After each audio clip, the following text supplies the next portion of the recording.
was very lucky enough that my family was able to sacrifice a lot to go outside of California, to go outside of my home, to see all the opportunities, to explore what else the world has to offer is extremely important to grow as a person.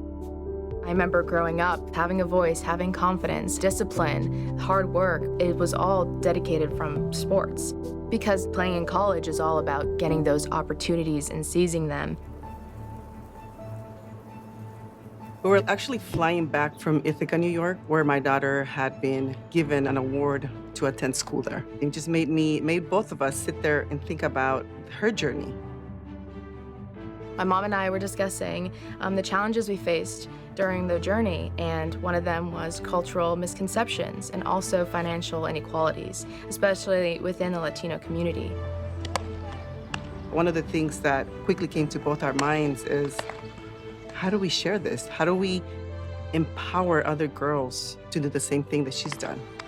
We learned so much about the recruiting process and admission process that made us believe before that this was impossible. And so we felt the need that we needed to share.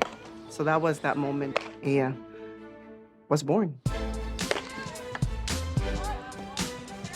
AYA is an acronym for Empowering Leadership in Latina Athletes. It's a nonprofit that aims to level the playing field. The difference between boys and girls sports is that at the high school level, colleges come to see boys play at their school. For girls, they have to showcase. The showcases are $2,000 to $3,000. They're very expensive. Average household income. There's no way they can afford this. Si quieres, porque me encanta. No hay problema visitarlo para verlo. There's all the steps from junior high school to high school and the recruiting process from high school to get into the college level. I think that's the hard thing, to be able to hold the parent's hand and say, okay, I got you. Let's do this together. You have to market yourself. We talked about this all the time.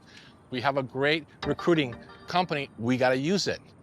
We weren't really aware of what, first of all, the softball recruiting side, how that worked, and also about college and money. Remember, when you are invited to those schools, that's when you're gonna get the offers. It might not be the greatest offer. It might not be the greatest school. It might be the best school ever, like you went to see the other day you fell in love with. But in the end, you get to compare. There's so many questions. There's all these things that I didn't know, but we were able to compile all this information and compile that and to be able to give them a blueprint, if you will. With the AF Foundation, we have so many resources and information that we want to share for those younger girls, and a part of that is the workshops and development programs we have.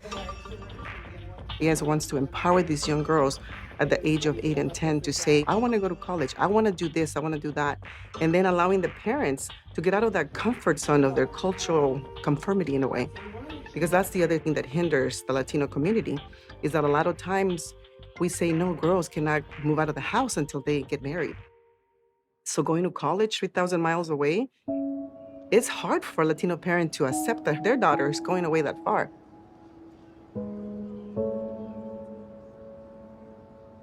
I am the first generation to come to college. And I told Aya when I met them, like, I am Hispanic and I'm kind of like debating if I should go out to the East or anywhere because I am very family orientated. And it's like, you can do it. Like, you being your first generation, you can empower your sister. Our family is very tight, so college was even on the radar. Like, before finding out about Aya, it was just about sport. But Aya kind of guided us towards college. It has worked out. I'm always on call with him. Oh, sorry if I get emotional.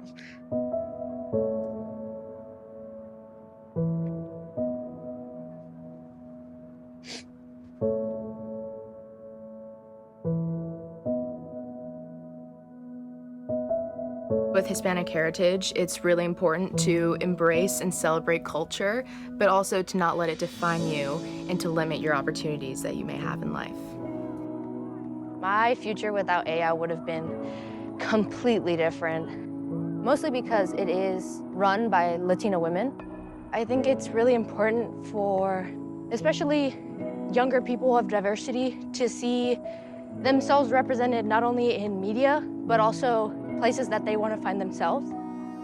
Aya has taught us that there is so much to offer and that all you have to do is be yourself and be true to yourself and push yourself, and they have pushed us so much to be who we are and have confidence and be confident females. A big part of Aya is making the female athlete feel empowered so that she can feel that she can achieve anything she wants. Our main goal is to have almost this cultural movement. Our big ultimate goal is actually reaching NCAA so that we could change those gender and financial inequalities to level the playing field for Latina athletes. Very happy about it, how much we've been able to achieve, and it's incredible where we're going now.